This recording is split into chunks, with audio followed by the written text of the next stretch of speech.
Before we get into the message, we're going to be in Philippians today. We are going to show you a slide presentation of our trip to Honduras.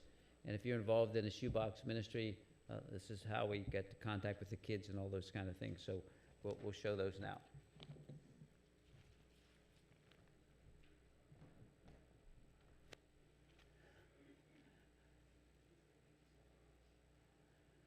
Honduras missions trip. Go ahead. This is a picture of the team in the parking lot at our church in Bellwood, Hillside Community Church, before we headed out. Next.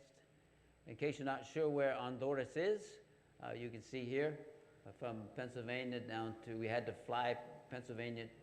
We actually drove to D.C., took a 4.5-hour flight to El Salvador, and then a 1-hour flight from El Salvador to Honduras.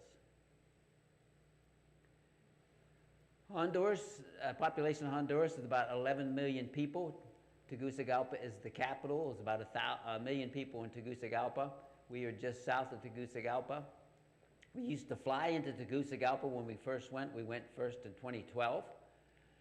No one told us ahead of time that it was the second most dangerous airport in the world. So when we landed there, everybody applauded. I wondered why they were applauding, but that's why. Since then, they put in a new airport 3 hours away from, it used to be a U.S. military base, and so it's much safer there now. The 89% of the people in Honduras are Spanish. The income per person in Honduras is $1,826 a year. That's 4% of what it is here in the U.S. That's one of the poorest countries in the Western Hemisphere. 60% of Central American AIDS cases take place in Honduras. They also have many street children, especially in Tegucigalpa.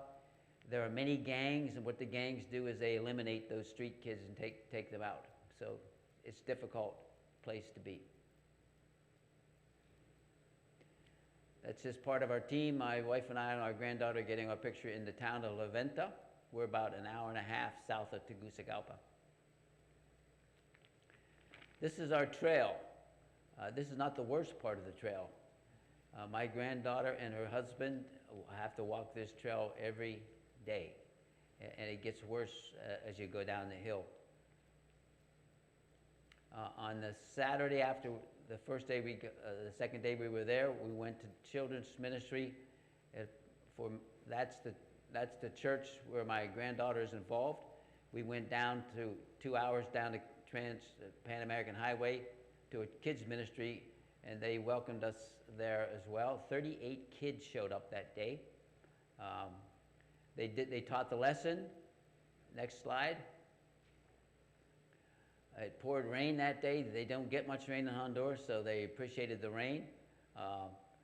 So they were crowded inside the house. Afterwards, I think next slide will show that's some of the kids inside. All these children under 10 will be shoebox kids. We fed them afterwards, and then they had a craft and things afterwards as well. Since it was pouring down rain, there was one fellow had a pickup truck. He gave us a ride up the Pan American Highway so we didn't have to walk. Joey had to put on her raincoat there, but the rest of us appreciated the rain. This is the church we helped build. We went there first in 2012 in La Venta. We helped build this church. They adopted us and became Hillside La Venta del Sur, and that's just part of the group out in front of church. We had services there on Sunday. I taught a class on how to reach out to your friends, relatives, associates, and neighbors. All the music there is done with the guitars. This is the same day we did church at my granddaughter's church. That's her husband, David. Angel David Santos Silva. I did their wedding last March. This is some of the children there. My granddaughter, Brooke, sang special music in Spanish, and we also taught a class there. They had ladies' night Monday night, so all the ladies gathered in La Venta. They had a special presentation. They made bracelets that night and taught. So that's some of the ladies' activities. The guys went down to the highest place in Honduras to get some cool air. Very hot and humid in Honduras, so they took us down the road for that. We also went to the kindergarten. These are some of the kindergarten children. They all get shoe boxes. If you'll notice, they all have shirts except this little girl. So we talked to the teacher, and we were able to purchase a whole outfit for her. These are the crayons and coloring crayons that you gave, and we passed those out to all the kindergarten children.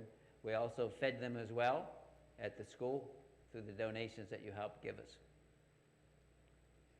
We went to elementary school, grades 1 to 6.